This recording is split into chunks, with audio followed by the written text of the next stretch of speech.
the team that comes to the playoffs, to the finals day, to, you know, sometimes, even if that's in just a weekend, we saw that often in the summer split and the spring split as well, where they'd have a terrible Saturday but come in brilliant on Sunday. They're a very swingy team in terms of what they can do on a day-to-day basis.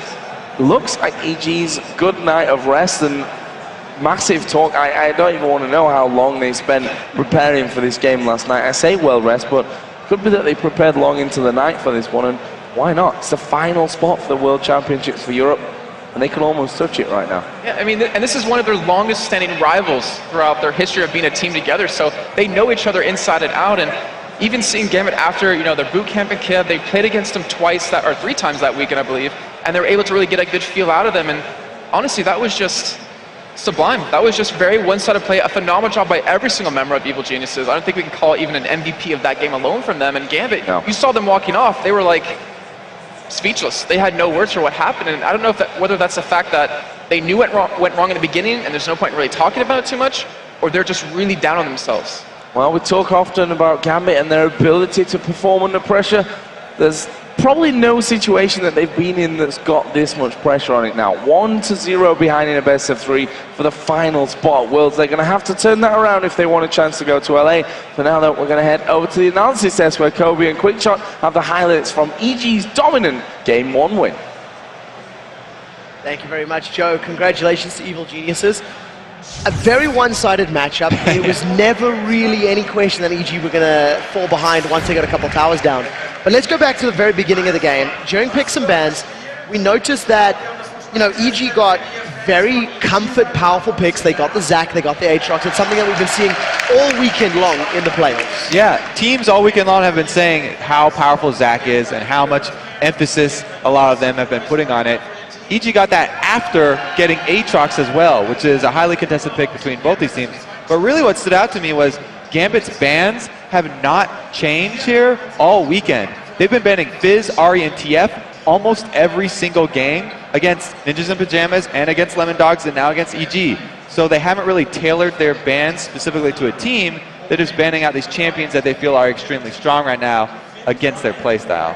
Do you think that could stem from maybe, I don't want to say pagan or like a lack of preparation, but you just feel that's more of a counter to what they're doing?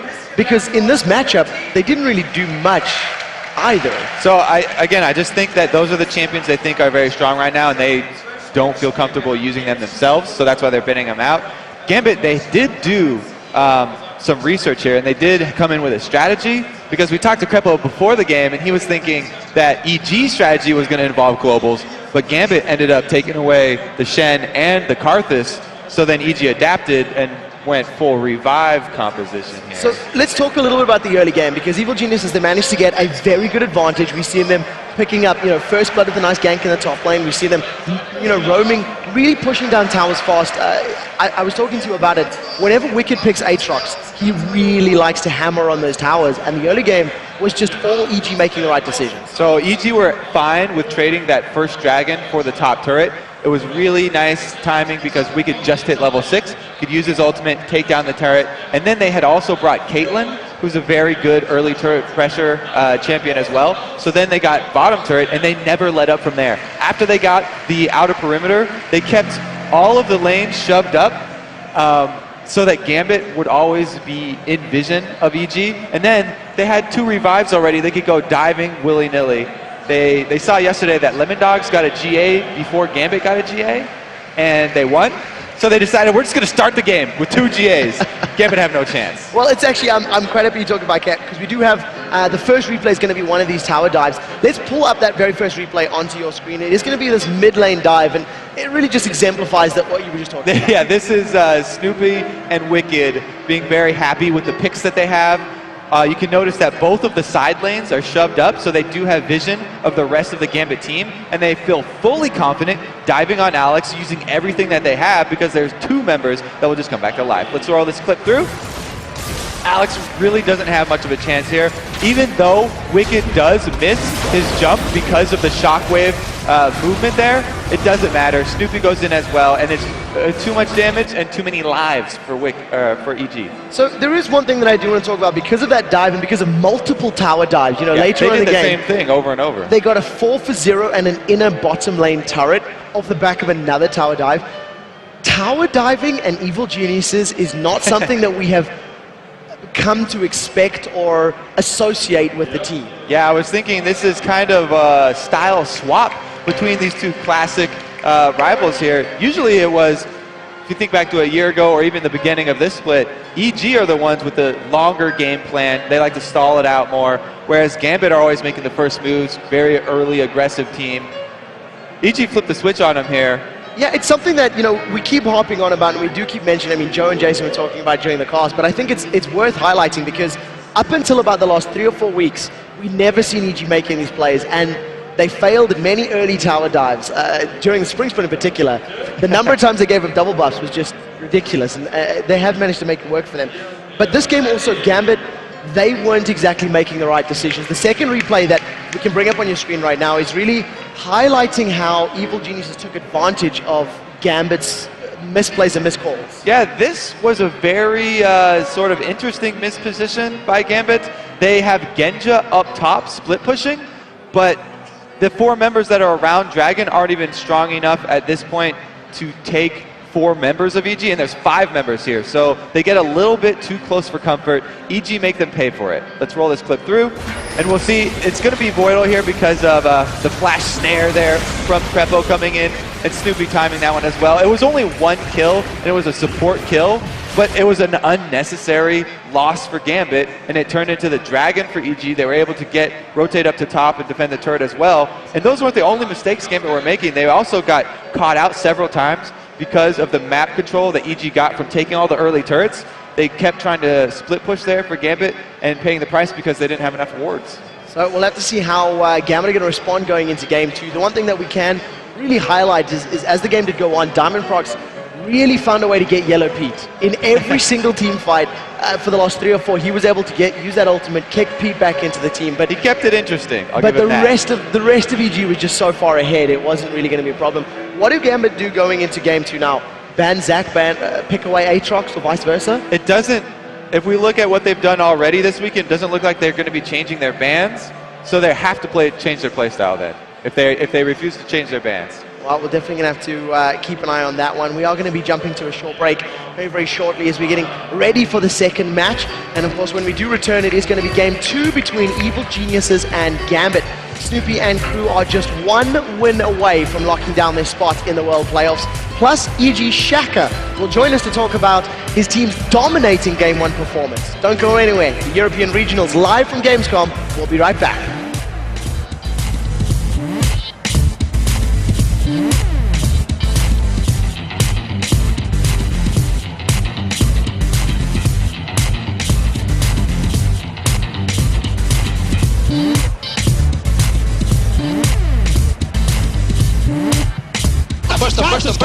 Push them. Yes! Save him. I'm fine, I'm safe. Yeah, Genji at the back. I'm on him. Nice! Fucking sweet! Shot! Nice! Yes! Keep going! Okay, Alex is down. Careful. Alex! He flashed. Exhaust him. Kill him. Done? No! Nice! I can engage, guys. Nice! One more game.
if I won't win. Everyone will be disappointed, our fans, our families.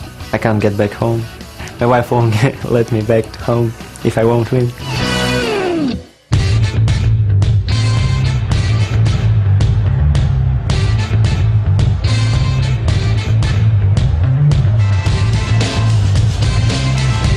Welcome back to Cologne, Germany, and the final day of the European LCS playoffs. We're just about ready for Game 2 between Evil Genuises and Gambit. But right now, I'm happy to be joined by EG's Shaker. Now, Shaker, what an amazing game from your team here in Game 1. You know, can you comment a little bit on the picks and bans and the strategy? The picks are really good. Like, the picks might not have been looking as good as Gambit's, but the champions were very comfortable for the players like Zach and Snoopy, and that's how it went. Like, they're really strong, and as a team, when they're comfortable, their confidence goes up and they just start doing plays like that. Tell me about yesterday, because you were, of course, with the group, and then after that loss, how were they at home, and what were they talking about? It wasn't nice to see a lose, of course. You can't like be happy about it, but they were not as sad. Like, they took it as a win and see what happened, and they learned from it, and they came the next day and now showing people how good they can be. And now they're showing a really good performance, so it's really nice to see them change. Do you think, what do you think they should do for the next game? What should they hold on to? Because, you know, you said comfort champions, but a lot of them might get banned out. Well, I mean, right now I think this game, they tried to ban out Froggen, but he's got a lot of champions, so it's really hard to ban him out. I think most of the players have like 3-4 champions at least, and if you want to ban one player out, the other will get his comfortable champions, and then it's going to be a problem. So you can't actually ban one player out, so it's hard to ban the comfortable champions. Tell me how you're feeling in the group of players, because you've moved into the house a while ago. How is that going? I had to get used to how they do and everything, like schedules. It's really nice though, like living with them. They're a nice bunch of people. Like, we eat together and stuff, and we have fun. Like, we joke around, and like yesterday, even though we lost, they were not like sad. They were like normal people, like every day. Like, maybe they might not have been as happy as they were, but they're still very positive, and it's really nice to be around them. You also seem very happy to be here. Is there not a little part of you that's like, oh, I wish I could play in front of all these people?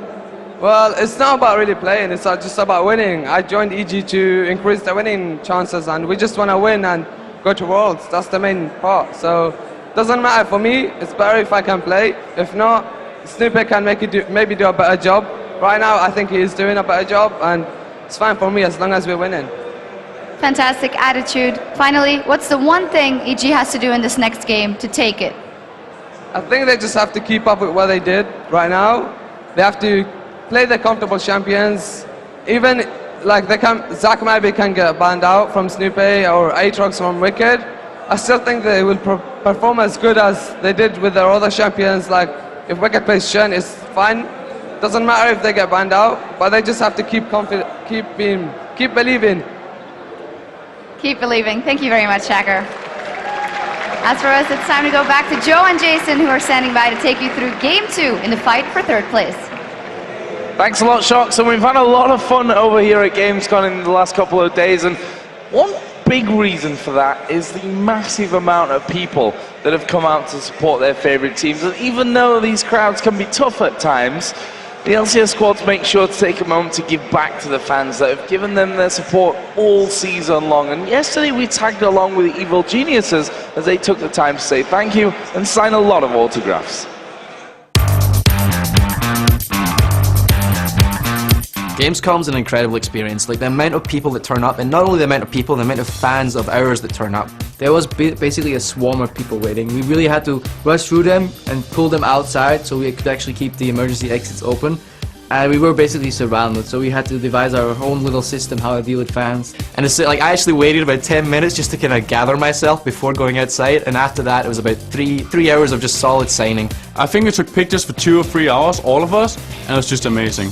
Personally, I use the counterclockwise spinning. I just take one fan turn, keep it going. I actually had to borrow sunglasses and everything as well, because I was getting like heat stroke and drinking water and stuff. It was a great laugh, and it was nice to meet everyone.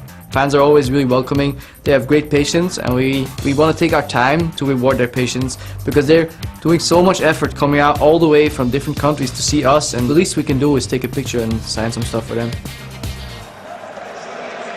And it is in fact amazing. I mean, the amount of fans here of League of Legends, no one can really move in the hall right now. That just shows you how many big League of Legends fans we've got here on the stage. I can't imagine how long it takes the players to go from the stage just to the other side of the hall. It's got to be like 20, 30 minutes for them. I mean, I remember back in, was it Lille with Ocelot, he just could not go anywhere because he was always swarmed, and he was always appreciative though of all his fans that were coming up to say hi, take a picture with him.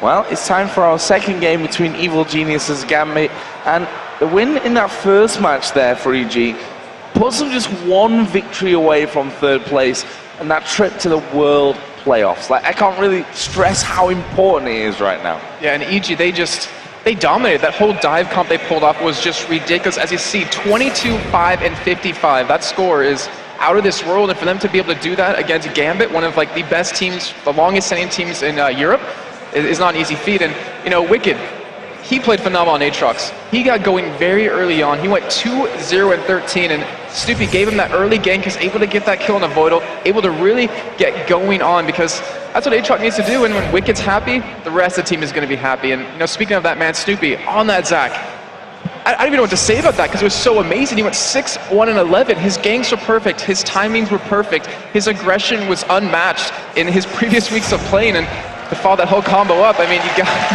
as he's staring down the camera, but to follow that whole combo up, Froggen on that Orianna, we got to talk about him because 7-0 and 12 on her. She's one of those champions that if you shut her down early on, her damage really doesn't do that much as the game progresses, but he was not shut down at all. I mean, he had so many items. He was even going into a defensive item with that Quicksilver Sash, and his ultimates with that ball delivery system of Snoopy, sublime. Well, we just saw the stats from those three players, and we talked about it before game one. This whole three-man hit squad that EG have done so well with, really developing the games, came out strong for them here once again. And we're going to be coming into game two with EG feeling very, very confident about their position. Of course, they're going to switch side. They're going to go over to the red side now. Are we going to see different bans here? Because for what Gambit did last game is they banned 3 champions against Froggen. Froggen picked Orianna after banning 2 mid-lane champions themselves, let's not forget, and he dominated with it. You can't ban him out, obviously. Yeah, I can tell you right now that they're not going to change the bans up. We already see pretty much the exact same thing from both teams. And you know, Shocker during the interview, he said something that I really liked. When EG's comfortable on their picks, they play so much better. And you saw in that last game, and right now it's up to them. Can they get those champions that they want? And Shen is available if Wicked does want to pick that up. Well, the Zac was taken away here by Gambit, and as you mentioned, staying firm on the bans. Fizz, Ari, Twisted Fate coming out, Kassadin and Zed over for Evil Genuises. The thing from their side this time around is that they have the final pick available to them, so Froggen's got even more of a chance to counter Alex. I don't even know if that's going to happen. I mean, look what happened last game with Gambit. Alex, he took Karthus. Well, that's the thing here, right? With so many mid laners banned out, it's like, well, what do we you have have to left to actually pick? get him at some point. We have to get our choice at some point. So that is the Aatrox. I wonder if we will see the likes of Orianna coming out in these early stages here. Aatrox and Thresh will be locked in here for EG. I think it's a very likely possibility, though. I've never really liked Alex on the support type AP mid laners. I've always liked him being very aggressive, doing a lot of damage, these assassin types, and what he's sitting right now, he might just go for what he had previously. And the thing was, he didn't do bad on Karthus at all. He did actually really well.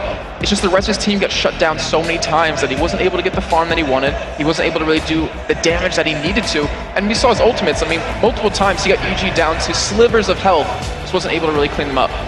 Yeah, and they were pretty far behind at that point as well, so you can't really blame the that kind of thing on him. So Gambit going to lock in here second. Got that Zac, and it looks like they're going to be trying to take this Jarvan away now from Snoopy, which with that Jarvan open, Snoopy is a big fan of that Jarvan. Diamond on the other side, funnily enough, has always said that Jarvan is very, very strong, but has technically not played him really that much. He's kind of shied away from it. I think it's a champion that he doesn't enjoy maybe too much, or he doesn't feel fits into their combo much more. But he's actually got great stats with Java. I think you're right, though. I mean, I think it's more of a pick of we don't want Snoopy to have it. I mean, think back to when they played against Alternate. In those last 2 games, played Jarvan, both of them did amazing. The early game pressure he was able to provide with that champion really shut Alternate down. So I think it's definitely one of those, I mean, we don't necessarily want it as much, but it's more about we don't want them to have it even more. Yeah. So what are AG going to combo in with this one? Hovering over Zyra right now, which would certainly be a turn up for the Bucks with that Thresh already locked in for them. We've actually had a lot of teams talking to us about AP Zyra middle. I mean, Morden, actually Exeter back in Giants and the spring split, played a lot of Zyra mid lane. It really caught people off guard. Not to mention Kaltard with the Copenhagen Wolves has a lot of damage behind it. And you can kind of use that because your ultimate can pretty much get Karthus out of the fight right away. I would love to see this. Zyra mid with the Amumu as well, and they're going to go for it. They're going to be going for this big AoE comp once again, and I guess we can say mixed results at this point. Like, they've played it twice. Yeah. They hammered Gambit with it. They absolutely destroyed them with that combo, but that was at 2 AM on Sunday morning after a super week full of games where feet were a little bit off the pedal, I think we can say. No one giving full gas with that one. And we'll have to see whether then they go for that Misfortune. And it wouldn't surprise me actually to see Genja saying, I'm going to take Misfortune. I mean, because the thing is, right now, both teams have a very strong AoE composition. I mean, look at Gambit's side. You have the Cataclysm out of Jarvan, you have the Karthus lay waste with the Z, you have Zac jumping in with the Let's Bounce, you have the Crescendo to follow up. So there's a lot of AoE damage. You want to stay in the back, which Misfortune would do very well with.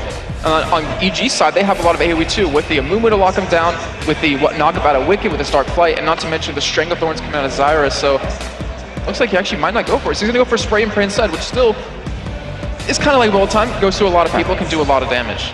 Yep, still kind of similar premise on that one as well. So will EG finish this one off then with that Misfortune? No. Well, that got answered very quickly, didn't it? Caitlyn, going to be the choice here for Yellow P, a champion which, as we said, played a lot of recently. Really has gone and said, Caitlyn is my number one. We saw a couple of games on Vayne as well, which for me was really, really impressive from him. He has 5 games on Vayne throughout the season, 4 wins with her. Yeah. And even Kripa said, like, I don't know where Yellow P's Vayne came from. I mean, he never really played it, never really liked to play it. I think it just came for 5 games and we're never going to see it again. It was like, I'm just going to show the world what I can do with Vayne.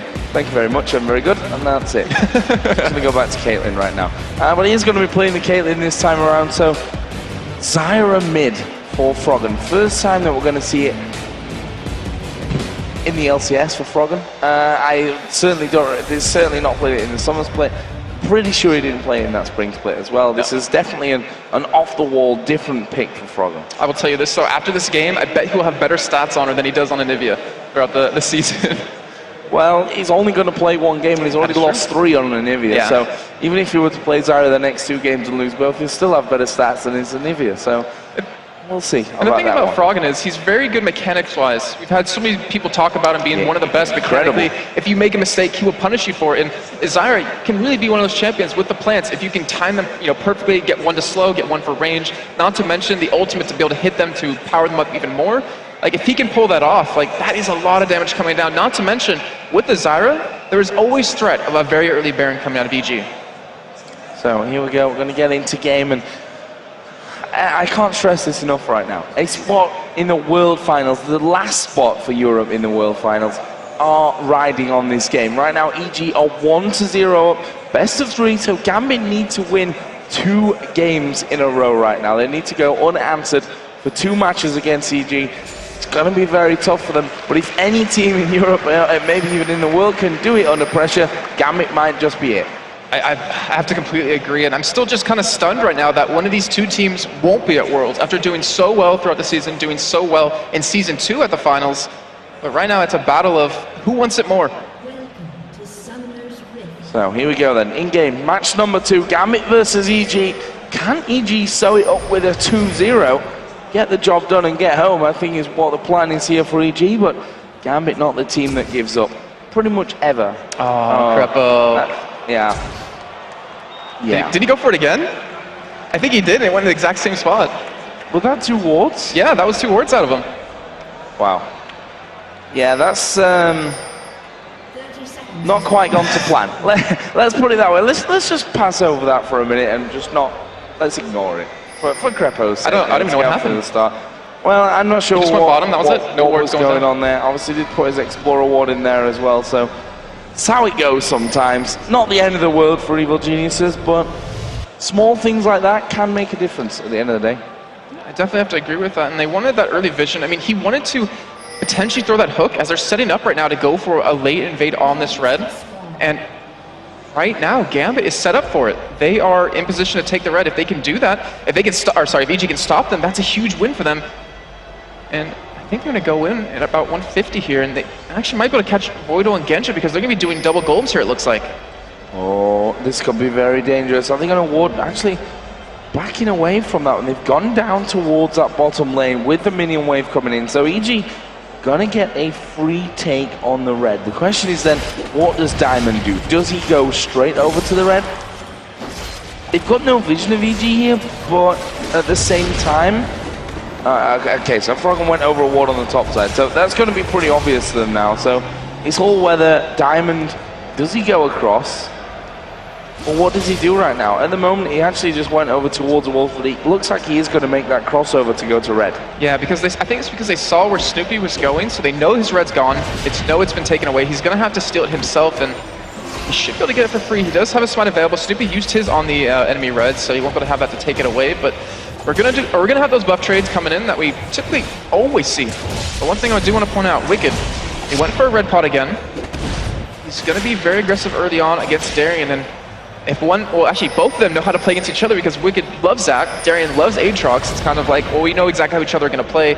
Most likely, I wouldn't be surprised to see it to be a farm lane, but Diamond, he's already set up in this top lane. He wants to make this first blood happen on the Wicked, or just counter jungle, one of the two.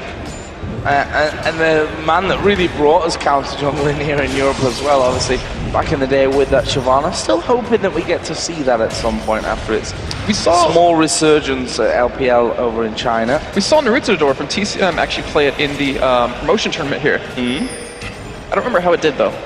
Well, we need to see Diamond on it, right? It's like, if we're going to see Shyvana, it only counts if Diamond plays it. That's the fact.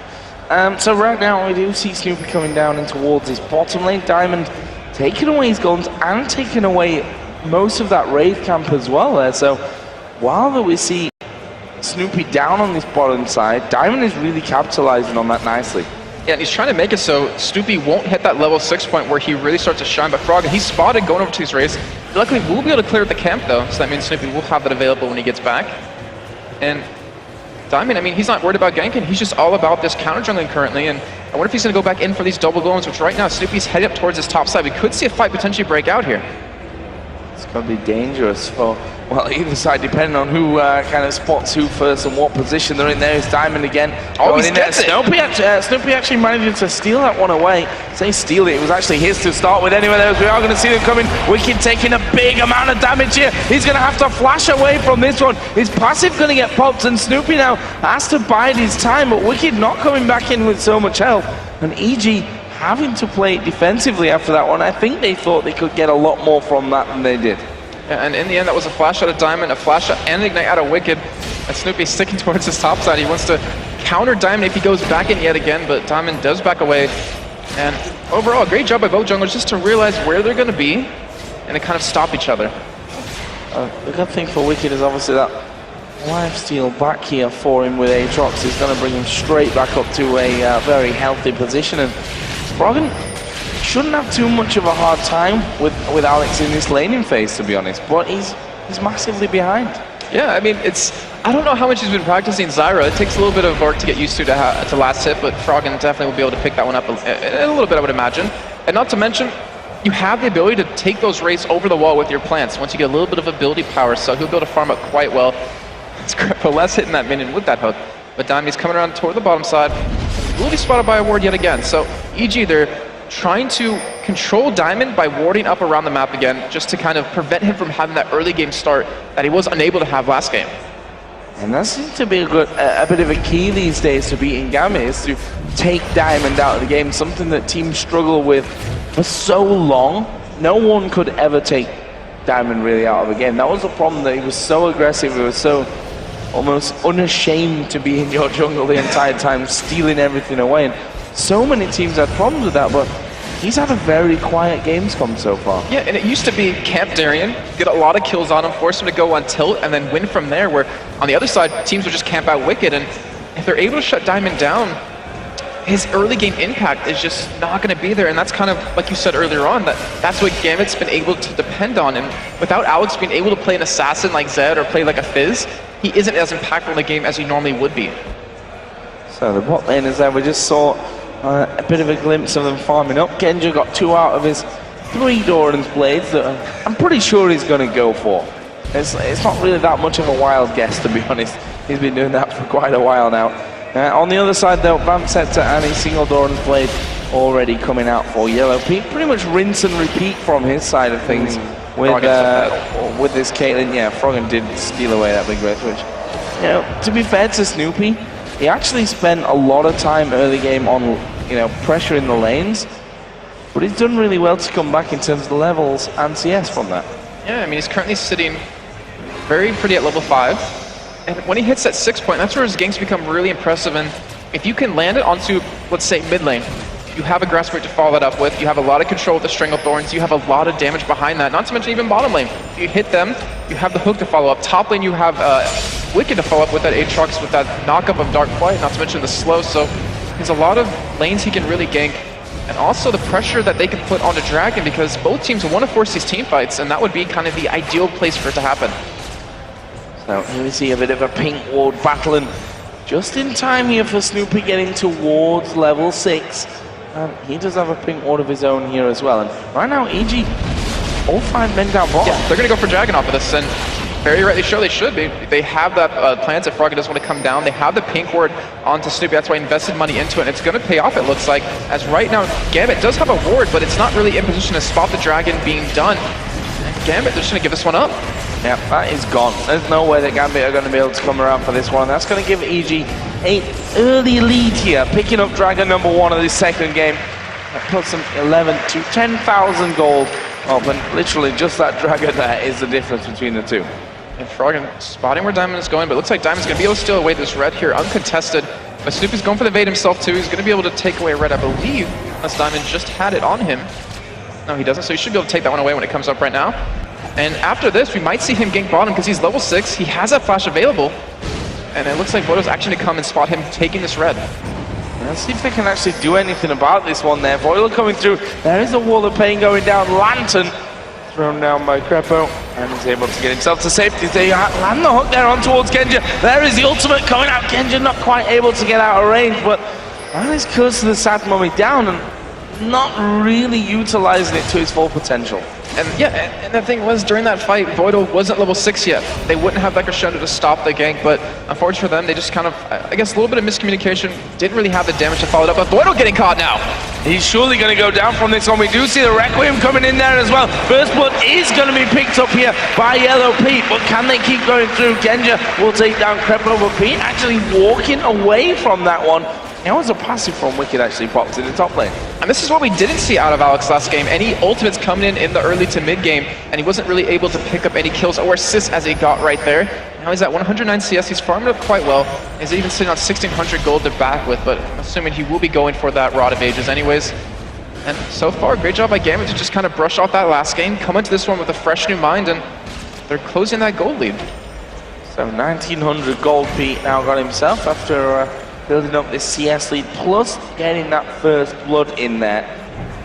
Then losing his support, but it was all about the First Blood pickup that was important to him. It's going to allow him to go home and be sitting very, very pretty once he comes back into the lane.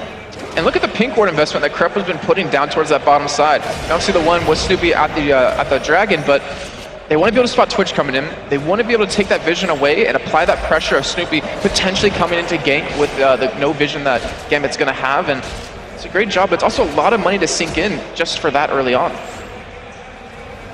Let's see how that develops. He's got himself another one there as well, so let's see that coming down here shortly. Obviously, always nice to keep control of those brushes as well. When you've got the Thresh in there to throw those hooks out, See if he keeps going for that one as well. Voidal is level 6 as well, so they need to be careful of Flash Crescendo, something that Crepo has certainly mastered in most games. Let's just put that little disclaimer in there. He said himself, first game against Alternate was pretty much, or second game, he was pretty much missing every single Flash Crescendo that he went for.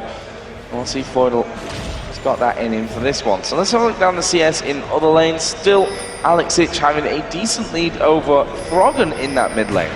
And Froggen actually responding with that Spirit of the Spectre, as we do see right now, Wicked getting caught in this top lane. Yeah, he's going to get his passive popped here, but Darian, is he going to be in trouble from this one? There is Curse of the Sad Mummy coming down. Wicked has to get behind the turret here, and that passive is going to be popped, but I don't think Snoopy's got enough to finish off Cell Division. There is Cataclysm, and Snoopy flashes away. Both of them going super low, but surviving somehow there in the end. And that should be a turret for Gambit, because they're able to push them out. A great job, Diamond, to counter that, and they're actually going in. Diamond even flashing for it, but he was able to jump away quick enough, but that will be the first turret of the game going over to Gambit if they do decide to take it, and also the gold lead for him.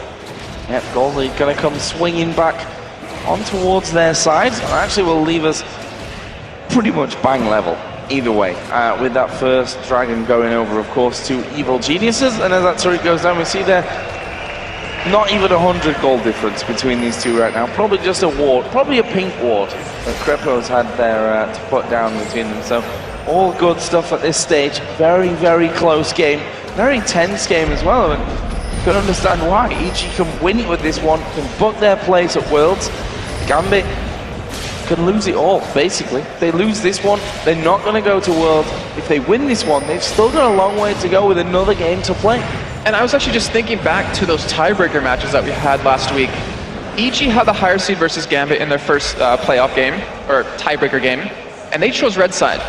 They were the higher seed in this game, and they chose the blue side this time. And they said earlier when they chose red because they want to be able to counter Gambit a little bit, let those two quote-unquote OP champions get through so they can pick them up. And this time they went for a little bit different.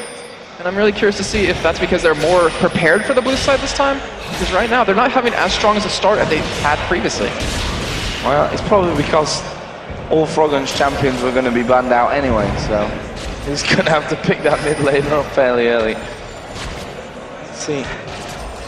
Their gold sticking very much even with 13 minutes 20 in this one. A slower pace game than last time. Could tell exactly what's on the line between these two teams as well. But we do have the Dragon coming up here in 40 seconds. That's going to be a big objective that is going to swing the gold finally to one of these two teams.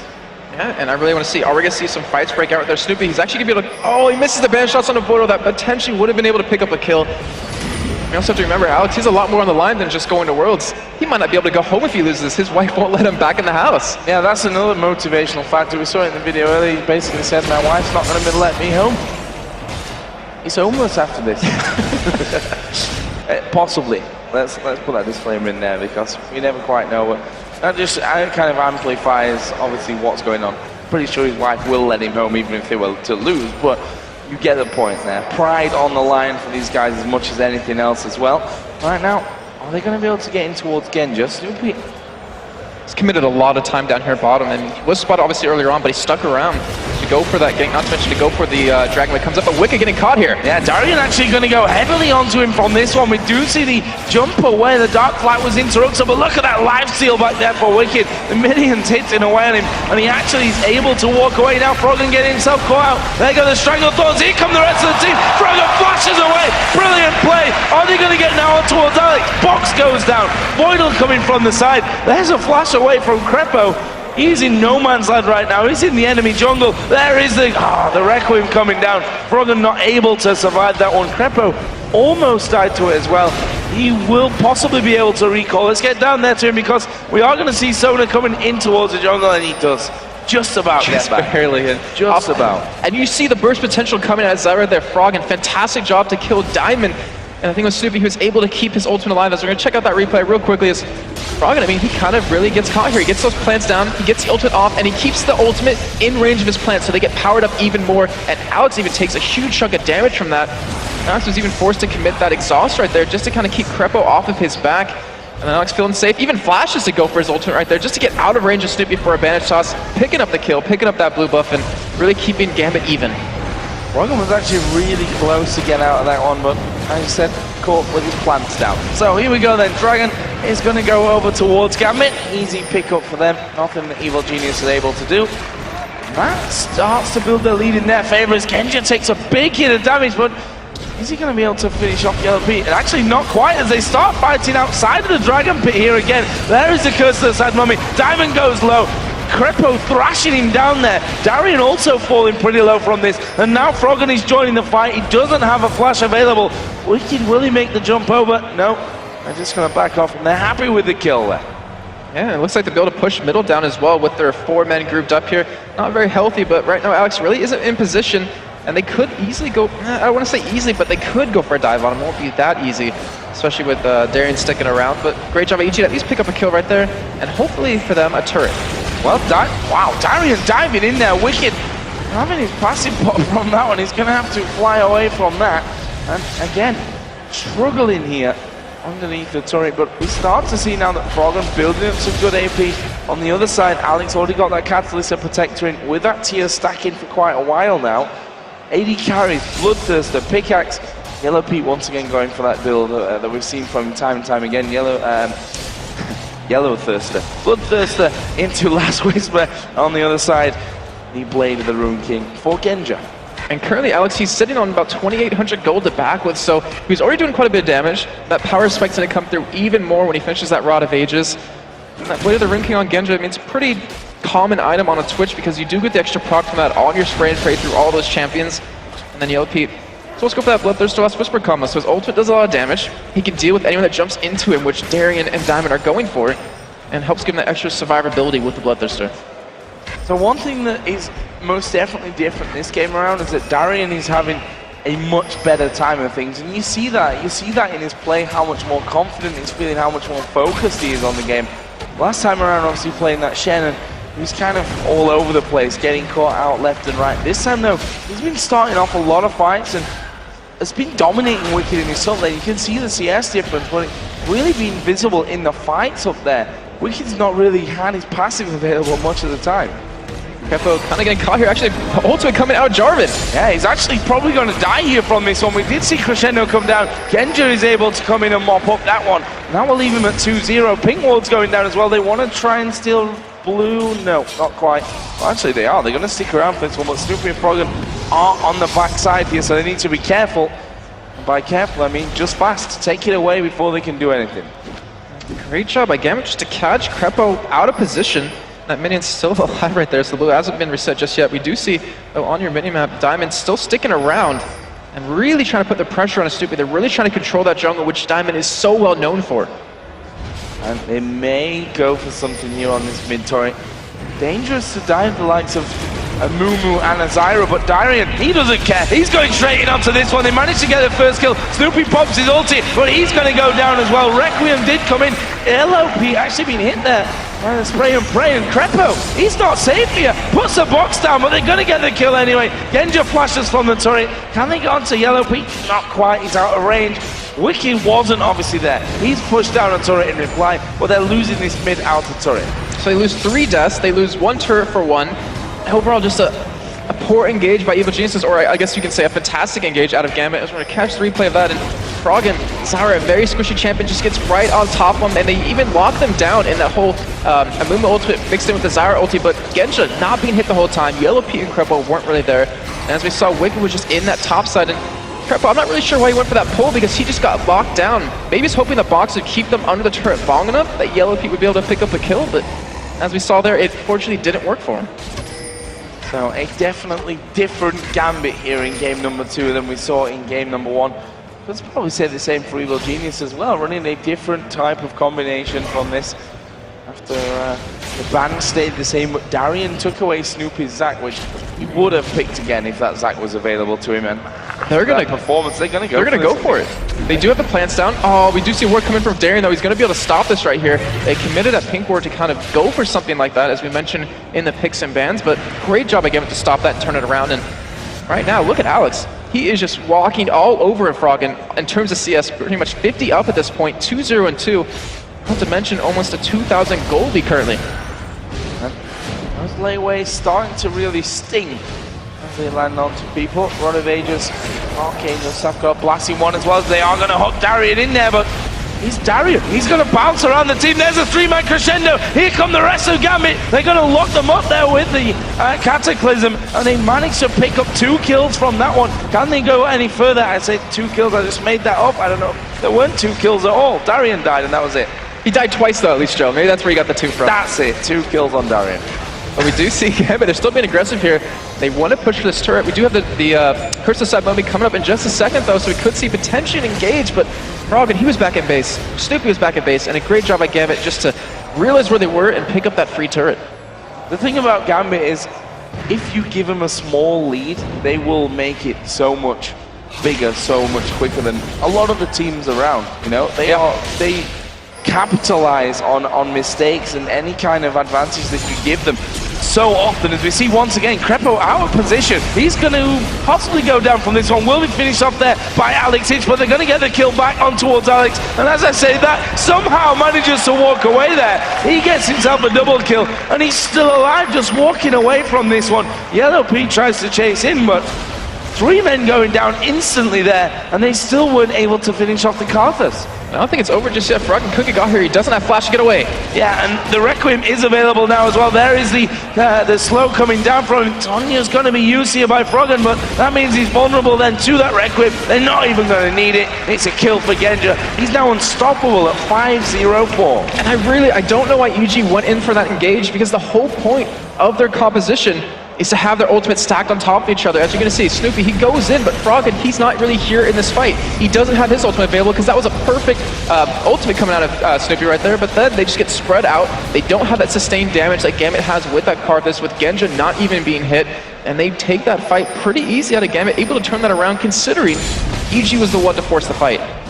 And right now Gambit headed down towards Dragon. No EG challenge from this one. And look at Darian. He is feeling so confident here as he dives in towards Yellow Pete. Genja comes out of stealth, not going to escape in that one. It's another kill coming down for Genja. 6-0-4, probably a turret as well. And that Twitch is working out so well for him. And I feel kind of bad because in the matchup we talked about them not having a huge overlapping champion pool. As we've seen, Yellow Pete play Twitch quite a few times. I believe it was 6. And he's doing fantastic. Like you said, 6-0-4, has that Blade of the Rune King, has the money for Infinity Edge when he does go back. And not to mention Alex, he's 4-0-3. Death Cup almost done. Gambit pushing for this inhibitor turret. It looks like they want to finish the game soon. Well, they are going to be able to take down that inhibitor. They're going on towards Snoopy. He will go across to the lantern there. But that pretty much leaves this inhibitor completely open for things. Are they going to be able to take that one down?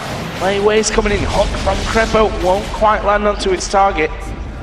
That will mean that Gambit back away from this one with close to a 10,000 gold lead. And we got to take a second here to look at what's happening. Gambit, when they take an inhibitor, they need to close out the game. Between these two teams facing off, the team that got the first inhibitor finished the game in 54 seconds. And that kind of shows that one team's going to pick up Baron, they're going to rush that inhibitor, and they're going to rush for the win. And I really want to see Gambit. Are they going to go for that Baron here? I'm going to go out on a limb and say your stat means nothing in this game, because they're not going to do it in 54 seconds. It's going to take a little bit longer Well, the than inhibitor hasn't gone down yet. EG was able to defend it. Technicality, I suppose. That may happen, but we're only 24 minutes into this one. So far been a very, very quick game between these two teams.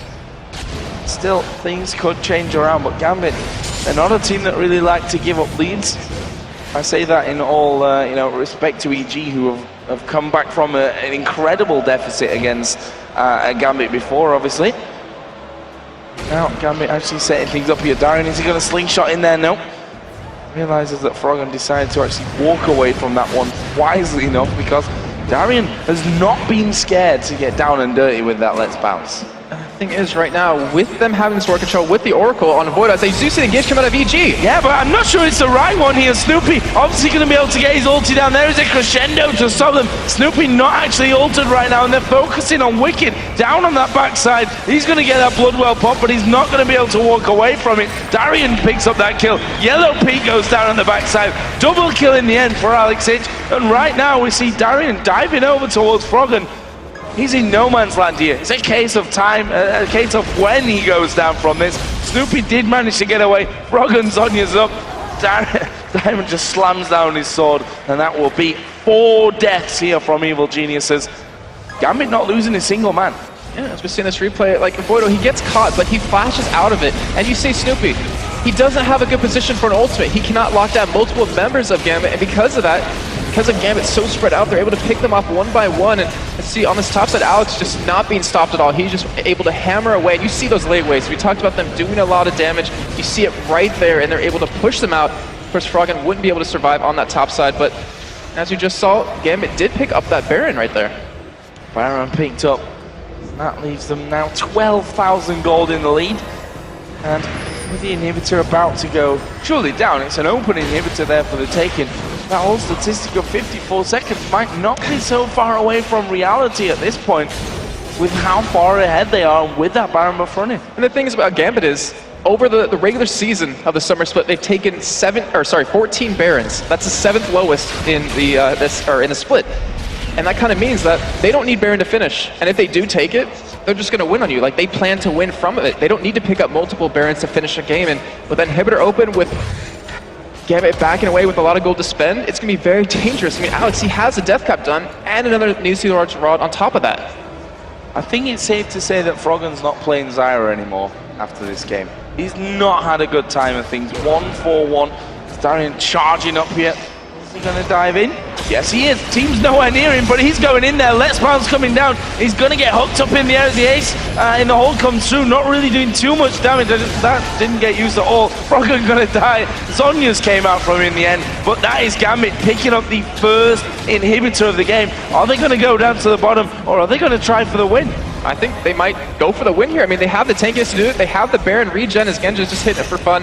And they're going to be able to take this game back. Joe, we're going to see a third game. We are going to be seeing a third game here. Alex finishing off that turret. He's actually got right into the middle of the team. They're going for more kills as the Curse of the Sand Mummy comes down. Crescendo comes back there. Diamond now on a killing spree as he picks off Wicked. And nice block from that one. I think Alex would have actually gone down from that one. Genji finishing off the second Nexus turret. They're going to finish off the Nexus itself, and we are going to game number 3 to decide our third and final team here from Europe to go to the World Championships. And Joe, you said Gambit, when they're in that high pressure situation, when their backs are against the wall, they come out swinging, and they really showed it right there, able to pull that game back in a very one-sided fashion. We finished off 17-4 for them, 49,000 gold to 34,000, and not to mention Alex, 6-0-7. We had Genji go 6-0-7, just ridiculous scores across the board. You have to wonder now what this means for EG. Very confident, very solid win in game number 1. Can see how hard it is for them in this. Look at Crepo, completely, I'd like to say chilled, but I don't think that's his chilled face right now. I think that's a little frustrated. That's his worried face at this point. I mean, winning game number 1 so convincingly, let's be fair, losing game number 2 so convincingly, it's really hard to call, isn't it? We've seen 2 games, they've both gone one-sided to one team. How do you possibly call game number 3? I don't think you can. I think the only way you can go about it is play what you enjoy playing. I mean, EG, they did really well on the blue side. Gambit did really well on the blue side, but now EG is going to have blue side yet again for this third game. I don't want to say it's a big difference because statistically wise, there's not really a difference between who wins more on which side, but I mean, in the whole mentality though, I mean, just being on blue, you might think about it differently, and you might have a more confidence going into the game. Well, both teams are going to have a bit of time to talk over things. They're definitely going to have a big plan going into game number 3 to decide who goes to Worlds. But for now, we're going to go over to Quickshot and Kobe to break down the key plays of Gambit's Game 2 win. Well, thank you very much, Joe. It was a stark contrast, night and day from game 1 to game 2. All of a sudden, Gambit, they find the gear that they were missing and stalling on in game 1. Before we talk about the game, picks and bans. Zach and Aatrox this time around, we do see them in 2 teams' hands. Once again, EU sticking to the tried and true. But mid lane Zyra, did you see anything else that you liked or disliked from these comps? So these comps were really Gambit. They stuck with the exact same bans, and they made their adjustment in their first pick. It seems like EG sort of reminded Gambit of the playstyle that they like to do, and going for those dives after they get ahead a little bit. First picking Zach meant the world to them. It changed everything. That took it away from Snoopy. That was his very comfortable jungler that he wanted to use. And with EG going with Aatrox after that, Wicked didn't even get to have his strong top lane Aatrox because Zach is so strong, and with just a little bit of attention from Diamond, Darian was able to own that one. So we've seen another game where it was more about the tower dives and the in-your-face fighting that led to objectives. This time around, it was Gambit that was making it work for them. Were they doing anything exceptional, or was it just really that revive passive and diving in? No, it was really Darian. After that little help from Diamond, he won his lane, and then he went to go dive. As soon as he got his Sunfire cape, let's bring up the clip that we're going to show here. This is really an example of Gambit showing EG how they like to do the tower dives when they're the ones with the revive passive. All right, let's roll this clip. Here's going to come Darian in from the top. Not only does he get right onto Froggen, but he can finish off Froggen before the rest of the dive even gets there. And Snoopy trying to help him is just another casualty. Now Krepo even gets too close here. Genja's getting part of this, gets off his Blade of the Ruin King, and that's enough to lock down another one. It's pretty much just a role reversals from the last game here. This was EG out of place. They had Wicked up top. Gambit were the ones with the map control. They shoved in early, went for the tower dive with the revive passive, took him down. And you've got to give props to Alex Carthus as well. In that little clip, 19 minutes on the board, 240 CS to his name.